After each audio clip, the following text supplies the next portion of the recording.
Welcome, everyone, to the L7C podcast, My Hero Academia edition.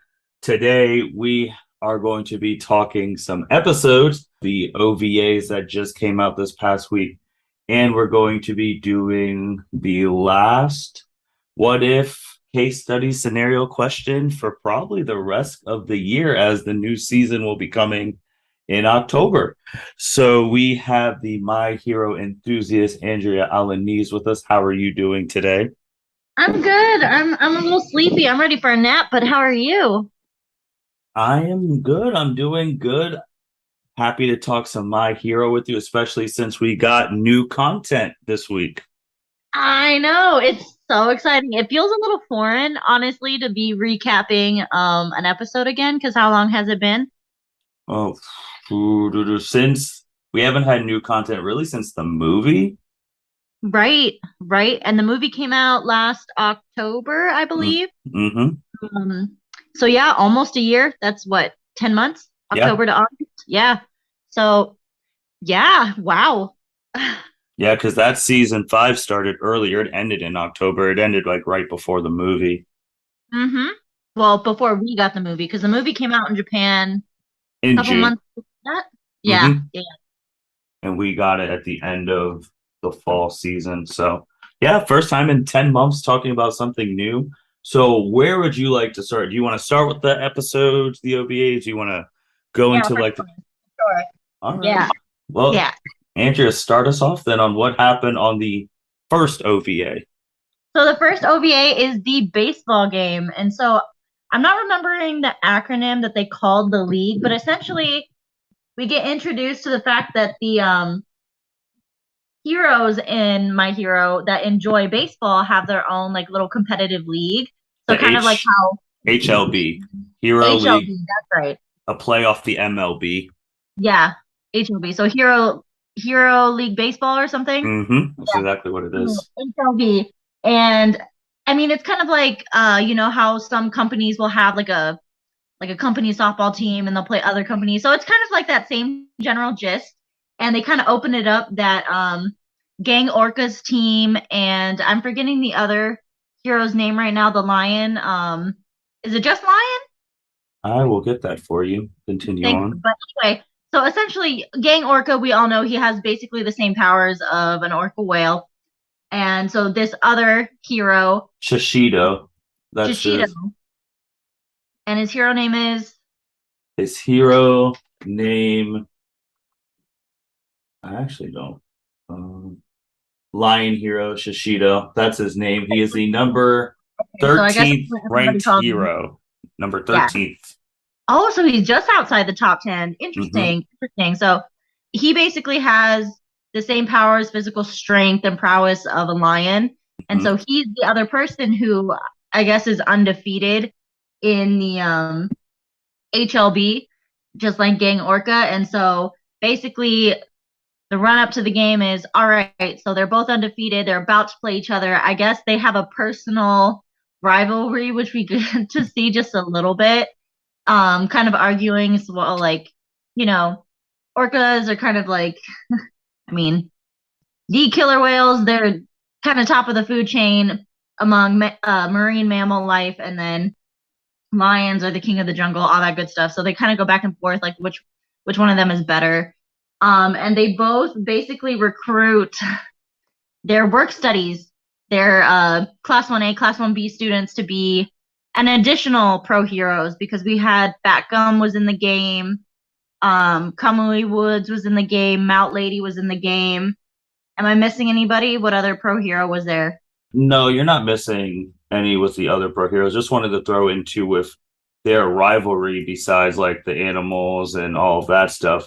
As I Mm-hmm. just said, Shishido is the 13th ranked hero and Gang Orca is 12. Like this is a Yeah. real like he's one above him. Like this is a legit rivalry that these They two even have. have a whole shonen TV show about the two of them and their rivalry. Got it. I love it. Okay, I did not know that. Mhm. Interesting. So, oh, President Mike is obviously officiating or not officiating, excuse me, commentating the game with Mhm. Eraserhead.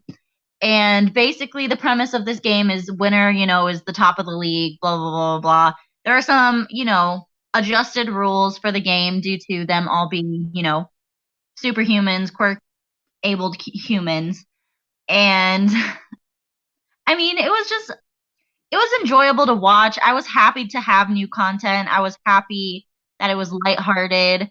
Um, with the change in the rules and the ability to use quirks, I felt like some of the power scaling was a little ridiculous in that game.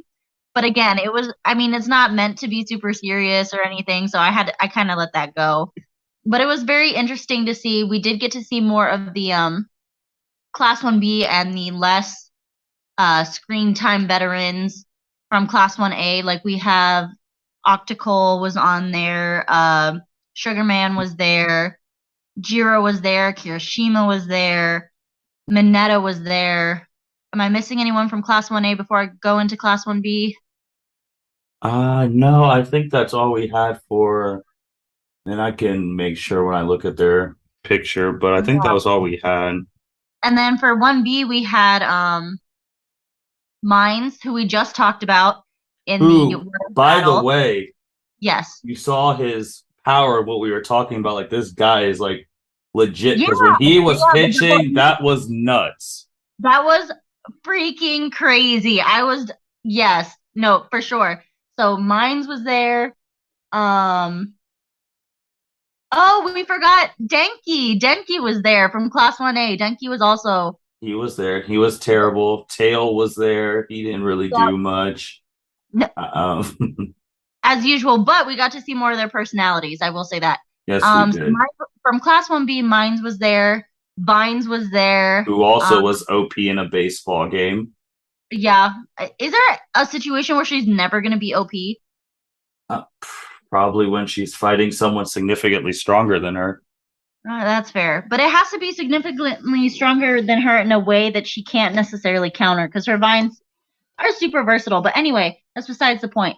Who else we missing? Who else was there? Because it wasn't just those two from Class 1B, right? No, no, it wasn't. And I'm trying to. Tetsu was there. Tetsu was there, He was terrible. as per usual. Martin, who am I missing?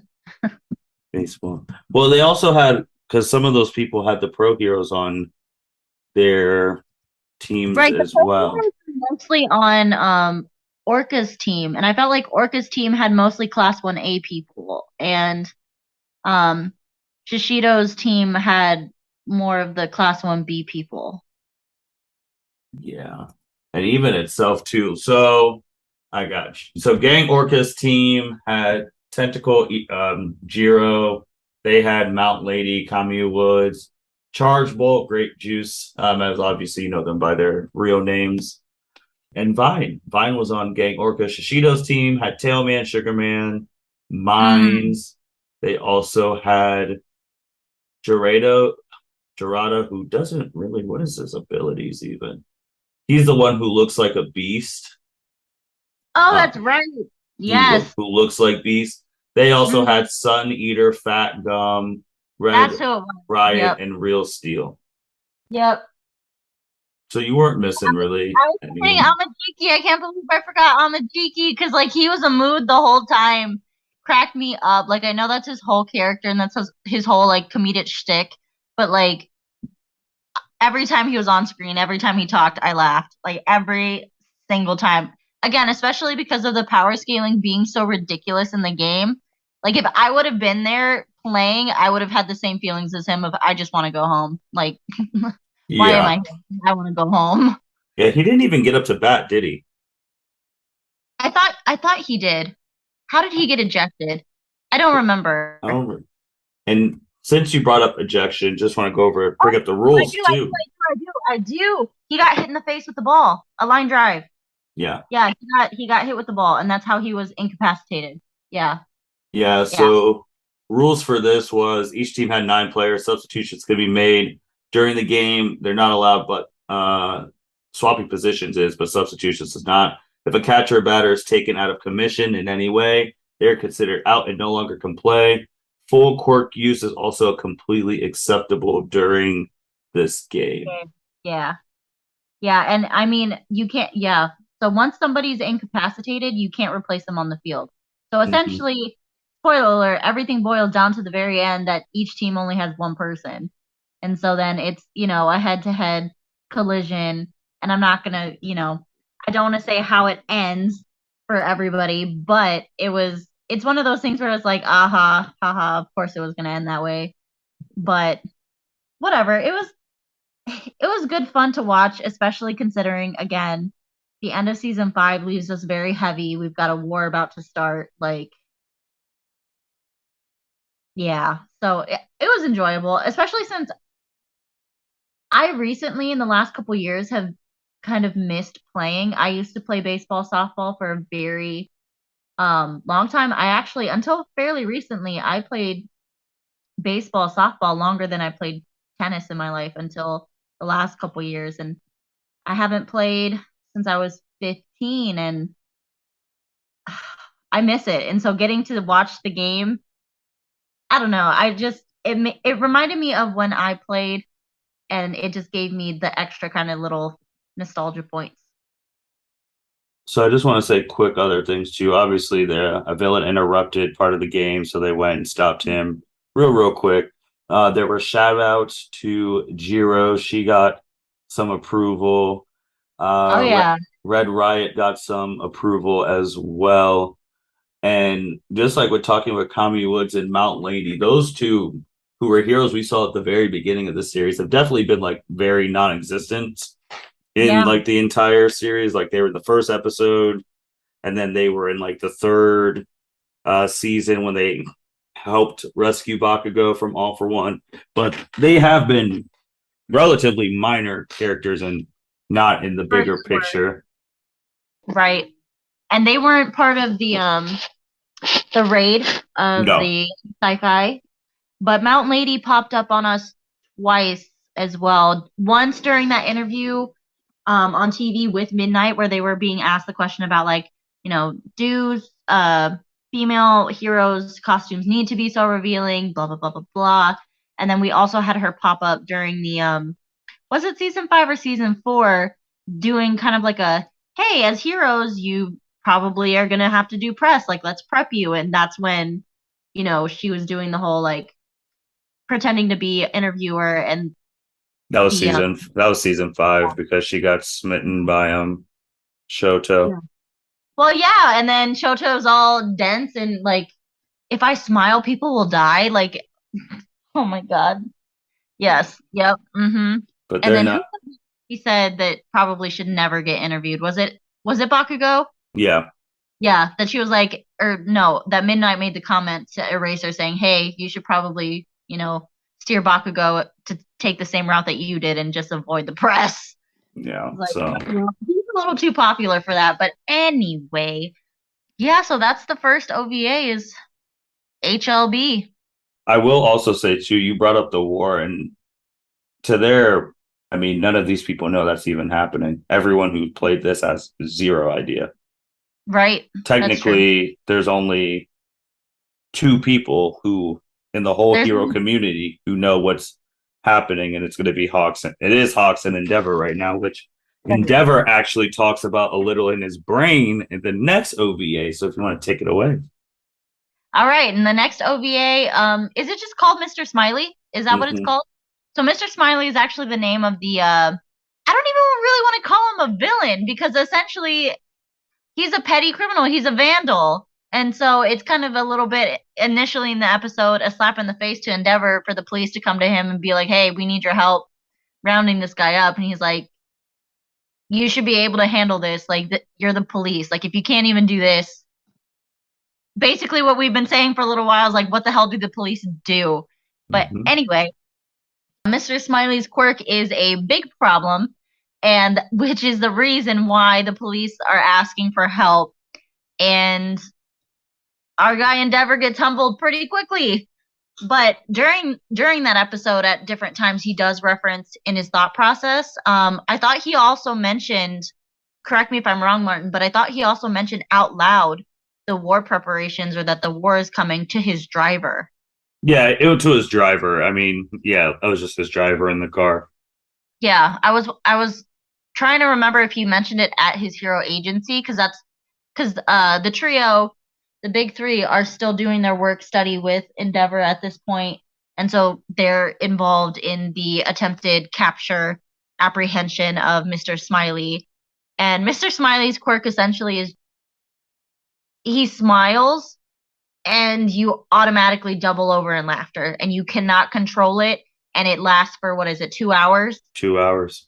2 hours. And again, the I felt like, and when you told me the episode was woozy, I was like, nah, I'll give it a shot. And then, yeah, no, legitimately, when they bring in a robot to counteract, the quirk issue, Mr. Smiley's quirk issue, and the robot breaks down because of the quirk, I'm like, okay, no, no. And the explanation of it being, well, it's live CCTV, and because of that, then it processed that way, so it made the robot, you know, susceptible to the quirk. And I'm like, seriously, really? Because whatever. Well, I will say too, because I told like when I was saying that, and I was like, this guy's quirk is actually seriously. Super overpowered. Like it doesn't seem to have any exception unless he's activating it, or you have a picture of him and the like with the robot specifically. They said if the feed was delayed, Mhm. it wouldn't have worked. But I mean, even looking at, because what did he have for people that stayed really far away from him? Because there was a distance issue that if you were too far, he couldn't activate it and use it on you. But then he would throw out these little like hologram projector things, and it would project an image of his face, and his quirk would activate if you looked at it. So Yeah. like you look at the guy and he's smiling and activating his quirk, you're fucked. Yep. You're busting at the seams. Although I will say, as a Shoto fan, we were gypped on getting a legitimate like belly ache laugh. Like we even got an out loud laugh out of Endeavor. We got one out of Bakugo. But Shoto's was basically like a muffled, like holding it in situation. I'm like, that's some bullshit. That is some bullshit. I would have enjoyed listening to what Shoto Todoroki's laugh would have sounded like. Because of course we've heard Midoriya.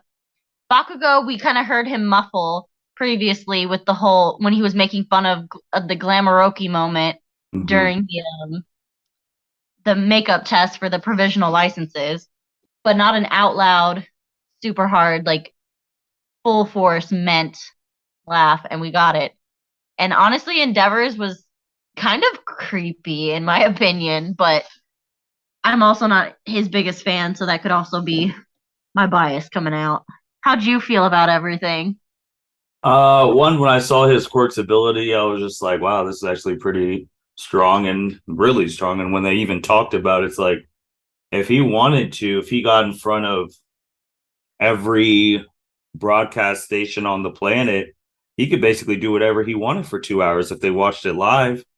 Like Exactly. if you turn on your TV and he does that, you're out. Like no matter what, you are out for 2 hours. And I also found it something with him too, and Midoriya connects on the more serious level. Like this guy's not trying to hurt anybody. He finds out and then relates himself to him. Mister Always. Mister Smiley. I mean, he's kind of well, besides having powers and all that. I saw he's a normal person at that age. He is technically in mostly everyone in the L7C podcast is around close to 28 right now. Yeah. So either a little bit over, a little bit under. And if you really just think about it, a guy who you go your whole life going to school or whatever, and you're trying to do something, and then your stuff isn't recognized and you don't know what you want to do next. Like you just talked about, like on a lighter thing, like playing baseball for all this while and then you not playing it anymore. Like that feeling of doing something for so long and either it being acknowledged or you not being good enough Continue. to continue to be it like for a career forever, especially at 28. That really That's legit. That happens. It does. It So, does.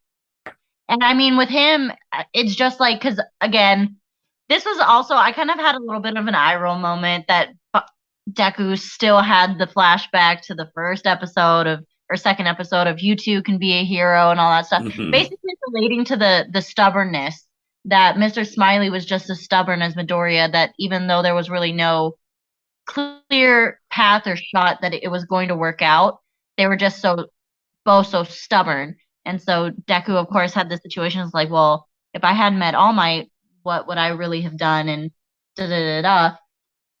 But um, and it is relatable, and I actually appreciated the Banksy reference when they're going over looking at his different pieces Mhm. of uh art on the buildings, and I don't remember her name, but it's the fire quirk female hero at the agency.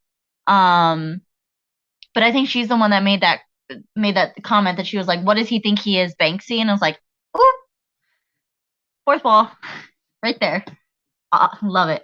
Okay, but yeah, no, Mr. Smiley is definitely relatable, but at the same time, it was one of those things where my question, even after all of that, is if you want the art, if you feel like the art world is never going to recognize you, so you start vandalizing buildings, like I don't see how that's going to make the art world recognize you.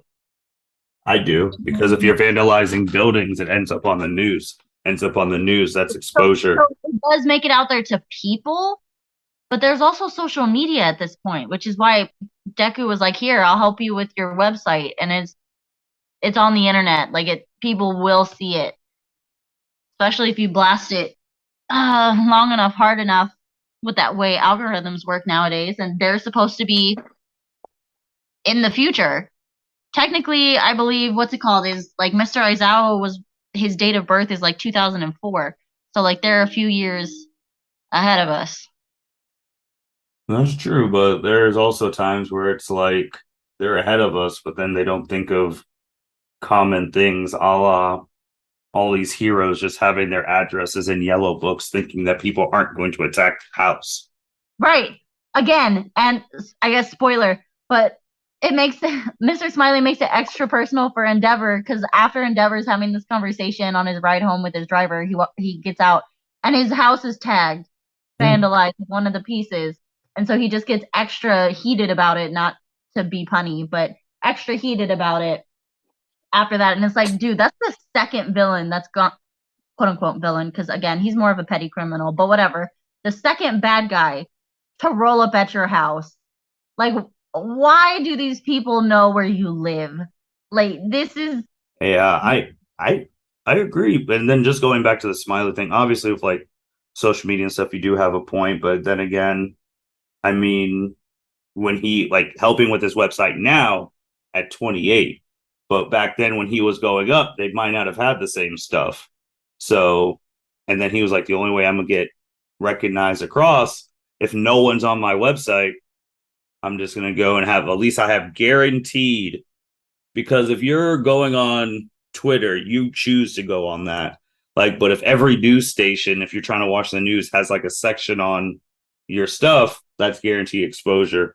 And even though it's a different age and all of that stuff, it's the same thing Naruto did. Naruto was vandalizing shit all the time. that was for attention. That wasn't specifically towards a goal. That was, I mean, attention is the goal here for Naruto, but that was serving an emotional need versus also with Mr. Smiley. It's an emotional need. It is the need for attention. However, it was directed specifically towards his art and wanting to have his art viewed. Naruto didn't give a shit about what he was painting up on the faces. He was doing it to get in trouble, to get the attention, to be recognized for something because negative attention for some people is just as valuable as positive attention. So like it's slightly different, but I see your point. I did It's not think slightly of that. different, but it's the same in acknowledgement. They both Right. wanted acknowledgement. That is the same for both of those situations that they wanted acknowledgement from someone. It's either from Mr. Smiley's case, wanting acknowledgement from his art, his peers, whatever people care about his stuff. From Naruto's, he wanted literally that's acknowledgement is used like 500 times in that show. He wanted to be acknowledged by the village because they all didn't care about the dude. So, and they thought of him as a monster, just like they don't think of Mr. Smiley as a monster. They think of him as a villain until everything changed. And also your thing, her name is Burning, but doesn't have Burning, but right? doesn't have a G. It literally ends at the Oh, IN. Burning. Mm-hmm. Okay. So I also think it's kind of funny too how because we have to talk about it because always has to have it in every episode. How Bakugo had another perfect moment. How he was able to, like in an hour's time, Becoming like blindfolded. a fucking avatar character on a video game? That was Mm-hmm. such bullshit. It's like no time flat.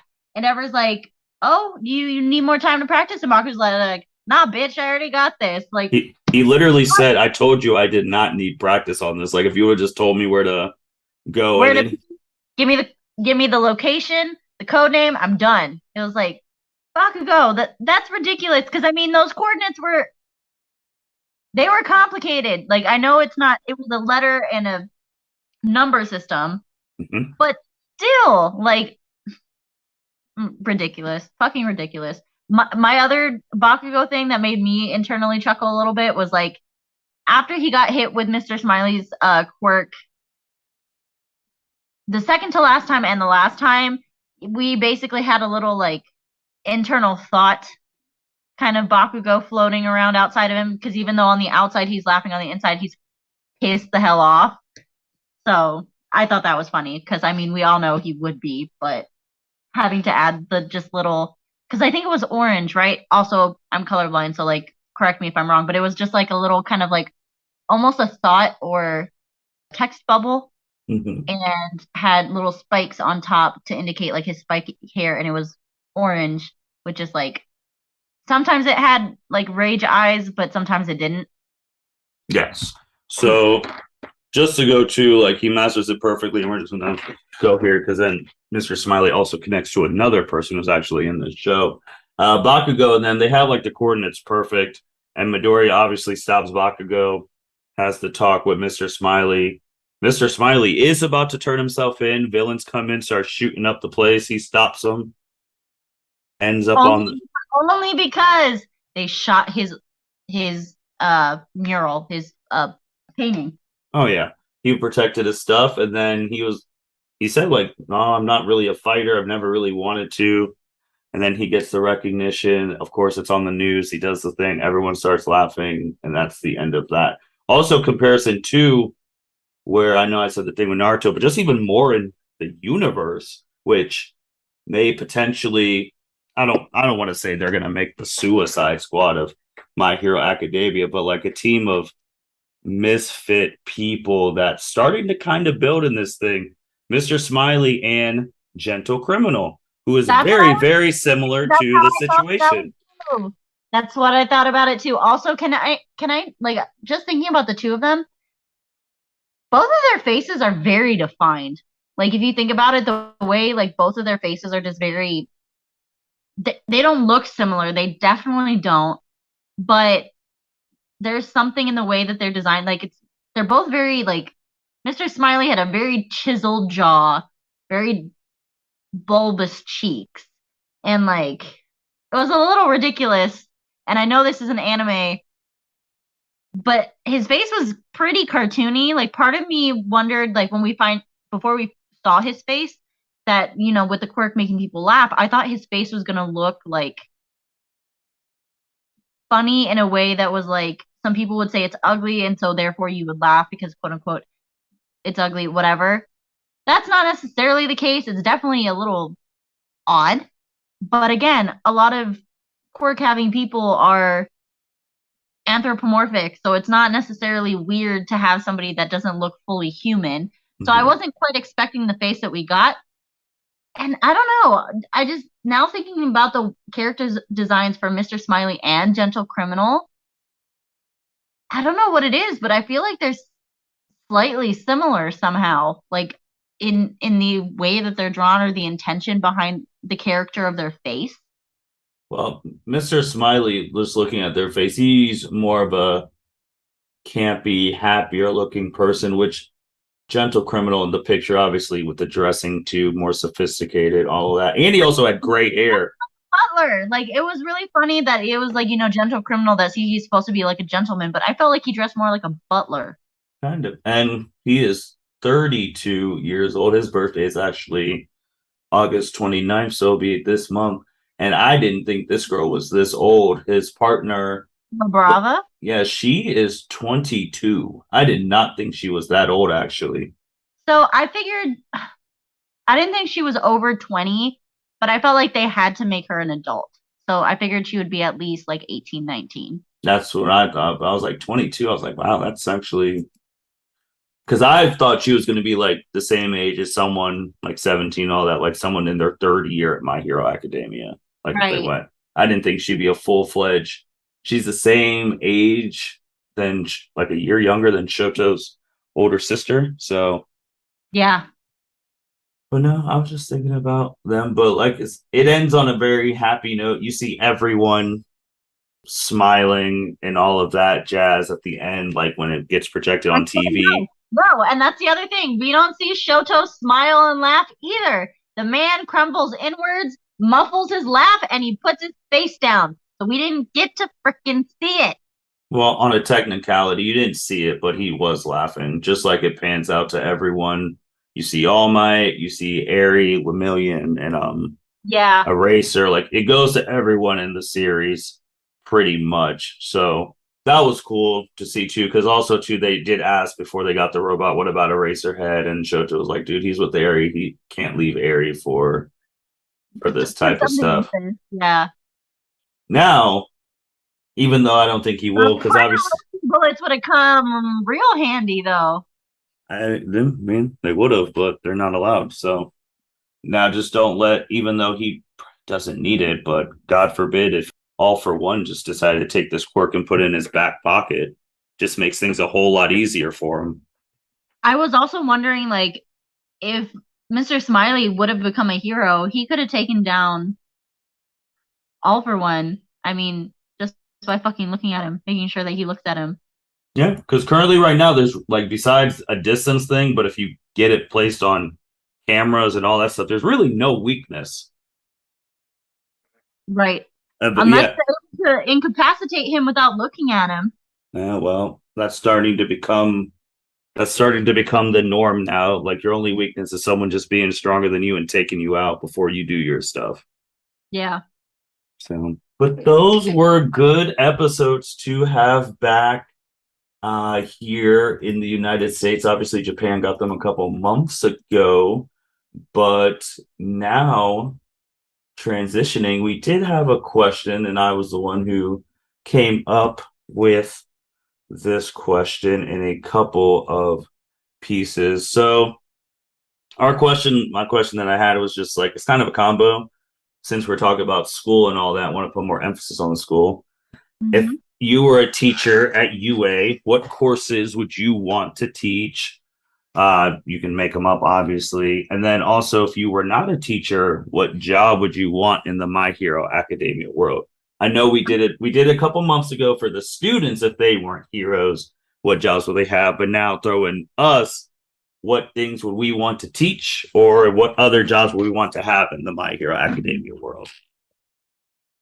Okay, so to teach, so my gut reaction was to be like, I'm teaching these motherfuckers hand to hand combat. What the fuck is this? Because I have been Okay. on it, and this is a hill I'm going to die on. Why do they not all know basic hand to hand? Anyway, I don't know hand to hand, so I obviously can't teach them that. So I went realistic, like me, if I as a full person was inserted into the world right now, what would I want to teach? Because we Mhm. also get some clips, especially before midterms of like, I think it's Mr. Ectoplasm teaches math. Mount Lady, I think, does either grammar or English or however they would term it in Japan. So they have to take regular courses as well. Mountain So, Lady is not a teacher at UA.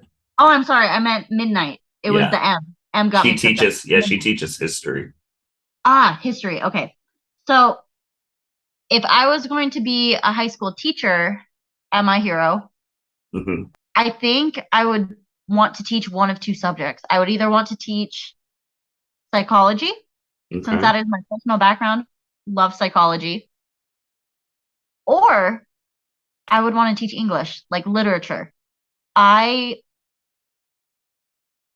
the dissecting, interpretation, and the deeper kind of themes and motifs in literature, I always had a very easy time kind of picking up as a student, and I feel like I remember more of that now as an adult than I do math. And I was good at math, like in school, up until we hit calculus, which is a whole nother beast. So thank God I don't need that in my life. But I don't know. I really like literature, English. Like, I wouldn't want to teach grammar because I suck at grammar. But if I have to, I could. So I think I would want to do one of those two topics. I loved history in school, but I don't want to be a history teacher. Like, I just don't. Plus, I can't take Midnight's job. Midnight's got that shit locked down. She'd whip me, so no thank you. Um, and for a normal people job, Doesn't have to be normal. I mean, I guess it could be normal people, but like what type of so other okay, I job? definitely don't want to be a hero. Like, sorry, like I Okay. just don't. So that's why I said like a normal people job. Even if I have a quirk, like I don't necessarily want that level of responsibility. Plus, having to learn how to fight. I'm not necessarily built for that. I don't have the inclination to do that.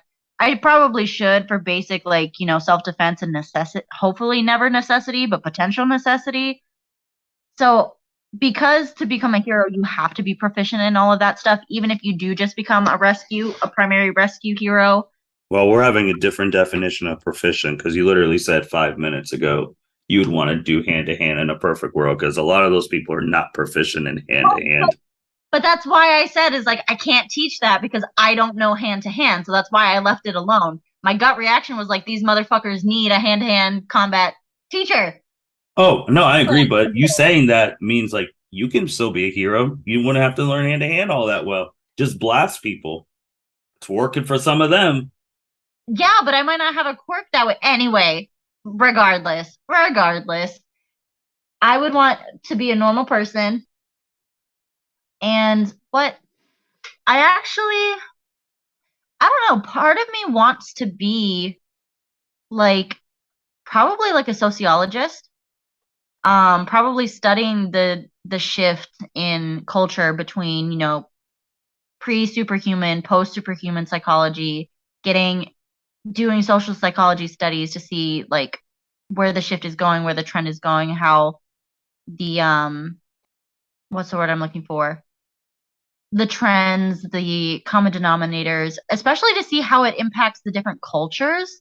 Like Mm-hmm. see how, Japan has handled it, how the US has handled it, how Europe has handled it. How is it different? How is it the same? Are we having similar trending, beliefs, ideas, uh, sociological phenomenon in, like-minded countries? Like a lot of our Western countries kind of having this sort of trend, our Eastern countries having this trend. Are they not? That type of thing would be really, really interesting to me. So I think that's what I would want to do. Or I would want to be some sort of like policymaker when it comes to helping to define the role of heroes within this society, like the guidelines, the rules, and kind of having those conversations and helping to make those decisions. You would need the research for it to help make the decision, but like with our talks about, the quirk erasing bullets, I actually think, having the non-permanent version of that for the police would be very helpful for them, and the society wouldn't need to be so heavily reliant on heroes, Mm-hmm. um, especially for like lower level villain. At least And you're it on that. You're still not on the nukes yet. We'll get no, there. I'm not for the nukes, Martin. Like I'm You'll not get there. You'll get there. the Just like max. The max I'm at, and I'm thinking like all for one specifically is we have some sort of punishment where we're like, nah, fam, we're taking your quirk, and so we give them the like quirk erasing shot kind of instead of the lethal injection. So my question for that is, you said that would be his punishment. How are you getting him? Well, in this scenario, we've already got him. I haven't thought about it, but again, with the semi-permanent quirk erasing bullets, we could use that. We could use that to help get him. Unless he's immune to. I mean, this guy, he's in jail because he wants to be there. Like, let's just be. I know. Well, part of me thinks he actually was gonna win that fight against All Might though, because like, Oh, when you first watched it. yeah, because when All Might kind of had that last final smash, like All for One was like, oh shit, like I'm actually gonna lose. But I do think he had planned in case he lost. Like, yeah, he's sitting pretty where he wants to. Like, and I know we all know that he's in Tartarus because he chooses to remain there. We know. Oh yeah, he's It's just like Magneto. It's just like when Magneto was in his freaking little plastic floating prison. Like, he knew he was eventually going to get out. Oh, he yeah. knew, Okay. and he got out when he wanted to. But yeah, so yeah, no, that's about as far as I'm willing to go at this time. Is the kind of using a fully permanent quirk erasing serum as like a form of punishment, max form of punishment for a quirk wielding villain, like somebody who uses their quirk specifically for villainy. Because there can be somebody I feel like maybe like a yakuza boss, whatever, a criminal head, mastermind, whatever, but they don't necessarily utilize their quirks to do their dirty work, if that makes sense. So you saying you're willing to even use those itself kind of it makes. I mean, there's only one group who was making them, and they're bad guys. So you're gonna work with the baddies to get those sold. No, because we've recovered the formula, and so then we would tweak it from there. Like that's although they already did the legwork, we're just divulging it from there. We wouldn't work with them and like buy it from them and that whole thing. That's no. Well, the current thing now, they got like what, four, maybe four, three. That's like, I would just say my pushback to that is the same thing with the super soldier serum. Just because you have it, like if those three are gone, that doesn't mean they're smart enough to replicate it. Because the way it looked like there was only one dude who was smart enough to do it, and that was Overhaul. So if you want to make more, because three bullets ain't going to be enough for the rest of the history. That's what I'm saying. It's like if no one else is smart enough to make it, and Overhaul is the only one who's smart enough to reproduce that stuff, you're making a deal with the devil one way or another. Yeah, well, this devil don't got no more arms, so Unless he wants his powers back. What do? Do you give him his powers back to have this weapon to protect everyone for the rest of the planet, knowing if you give him his powers back, he probably has something to stop those bullets? I'm just saying, throwing out those ethical questions. Nope. Would not do that. Also, I mean, his power hasn't been taken away. He still has his power. He just got no arms. So unless his quirk morphs and he can just start changing shit without having to touch it with his hands, technically he still has his quirk. Shigaraki's, just kind of melted his hands off. With Shigaraki, before I start answering my thing, I really hate that. Low-key, he's a little punk because I really hate how in the movies and in the shows, after the bad guy has lost, because he wasn't doing anything when the bad guy was fully healthy, he comes and he's like, oh, there's only room for one person, like he did in Heroes Rising, and like he did when Ryan is all like, oh my god, thank God, like help fam, and he's like, oh nah, you did your shit, now I'm ending you. Yeah. I mean, it is a brat move, but at the same time, it's a smart move. It's send out all your pawns to kind of gauge your opponent and your less valuable pieces until you're ready to make your move. But it's not even the pawns doing it though. It's to him, he is the master of the board because he is the subordinate. He is the inheritor of the not title, excuse me, but essentially of the position of All for One. So like that's why they keep referring to him as like, send out these toys, send out these whatever, and watch what happens. So it's kind of a power play and kind of a power move, but legitimately, if he was out there himself, he would have gotten his ass kicked several times by now. But he's being smart or they're being smart on their part from getting him used to sending out others I would to say potentially fail. on the sending out others thing, though, I'm talking about like it wasn't his people who did anything to these villains. That's what I'm saying. It was literally Midoriya against Overhaul, Midoriya and Eri, and Midoriya and Bakugo against Nine. And after the main characters win, not his people, the main characters, well, he needs to take out the main characters too, but he stays away from them. He's like, Right. oh, you're a bad guy who's pretty strong. I want to be the only person here. So I'm going to get rid of you, even though he's probably going to be the I don't. He's not Sasuke, but he's probably going to be the Sasuke type who actually gets his body like snatched up by All for One somehow. It's like I had this planned all along. Now I'm going to take control of you and yada yada yada. But that's neither here or there. We will find out in these next coming weeks. So, my thing was first I was looking at all the different things that they offered at My Hero Academia, and a lot of people just don't know that don't disrespect class C, D, or E because class The C, D, business or class. E, yeah, don't disrespect them because they're basically doing what normal people like people who don't want to be heroes. You go in those classes, and that's like you're aiming to pursue college and other pursuits, literally a Yeah. normal university, which I kind of laughed because those are considered lower jobs. Just like in Yu-Gi-Oh! GX, the top school on the planet is a school about dueling. And not about doctors or anything like that. It's about dueling. Just like here, some of these heroes are going to be patching the class 1A people in hospitals. Some of these people in class C, D, or E are going to be the hero spokespeople, like running their stuff. And those are important jobs, but they're at the bottom. I thought the two things I thought about teaching here, looking what everyone else taught, I thought I would be like, maybe I would think of like a strategic practice like course where we go over like different strategies and different situations and knowing each other, like not a teamwork thing, but more like a strategic thing. If this happens here, what would you do here? Like a strategic Yeah. mind type thing.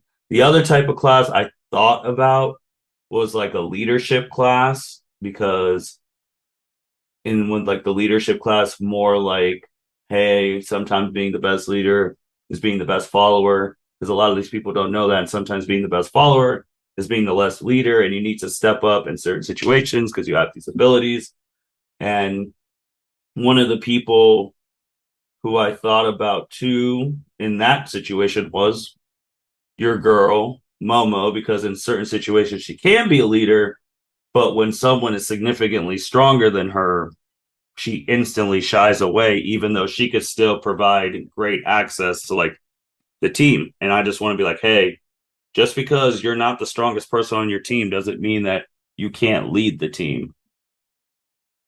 Right. So those would be those things I would try and teach at school. And then if a normal-ish job, I don't want to say it'd be normal. I definitely, even though I have no interest in being in this type of thing in our real lives, but there, I definitely want to be on the World Heroes Association Yeah. because I want to know who's deciding when this thing gets called and how come they have zero idea what's going on the planet. So that'd be one thing. I did think about helping the police force in some way. I don't want to say being like a designated like police force hero because I really don't want to do all that. But more being like the top Alfred slash like Jarvis for top like agencies like the World Hero Organization or like I guess his agency is number one, Endeavor's agencies or someone like that. Someone they call, we're like, hey, we have a problem. We want you to run like the computer chair and help us out. And then like if someone broke in, we'd be able to defend ourselves, yada yada. Other things I thought about, you brought up the psychology thing. I did think about like the counseling, like Yeah. thing, talking like, hey, what's going on? Like doing the debriefs with heroes Yeah. after missions, because like it's kind of tragic how no one really like it wasn't shown, but I know it didn't happen. No one sat down and talked to like one-on-one conversations with Midoriya or Lemillion after Sir Night-Eye died. Yeah. That's kind of something you kind of need to Yeah, unpack. there's no mention of like grief counseling. There's no mention of crisis intervention, Mm-hmm. debriefs. There's nothing. It's kind of just like, okay, that's a hero's day. You go about your business. And honestly, again, real world parallel. A lot of like heavy job situations that happen on the regular like that have traditionally been treated that way. And then there's a lot of complex PTSD or just PTSD kind of happening in those roles. And then there's a stigma around getting help. And so now they are starting to implement, I forget which police department or departments in particular, I learned had started having kind of critical incidents debriefs immediately after, like to help lessen, because there have been studies and the studies were showing that having these debriefs either immediately after or not long after, instead of like waiting to see if symptoms develop or they start having a problem, kind of being preemptive helps to disable the likelihood of, having or developing the symptoms later down the line. So that's super, super important. I've never wanted to be in that role ever. So like I admire your desire to potentially do that. More power to you. That's awesome. And it's super important, whoever is listening, if you might be interested in doing that as a career, those jobs are definitely out there. But yeah, that's not for me, fam. Love psychology. I love learning about all of that and potentially doing studies on things like that to find out helpful preemptive ways or better ways of dealing with it after the fact, whatever. But yeah, not for me. Not for Yeah. me. And then hero wise, I mean, I wouldn't necessarily want to be, I'd be more of a vigilante than a hero because I don't need these people knowing where I live because I would wear a mask. Like, and that, yeah, because I can't know you just, I can't fill out the census and then my arch nemesis just show up to my house. Or if I have kids, they just show up to my kid's school.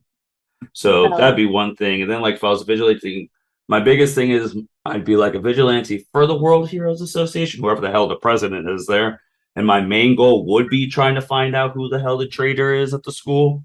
Yeah. So that would be, since that's still to this day not known anime wise, I'm pretty sure it's already been for people who read the manga and listen, like, oh, it's so and so, but I don't wonder spoil if it it for has people. because okay, Well, they're about legitimately to be over. It I have has. too many things spoiled for me from the manga on my Instagram page, on my For You page. Mhm. That has not popped up yet.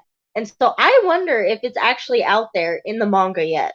I'm pretty sure it is because I'm pretty sure too. If you, I mean, don't Google this for the people watching Oh. the anime who's a traitor is, but also if you Google like who dies in this war, it'll pop up like who is actually going to die.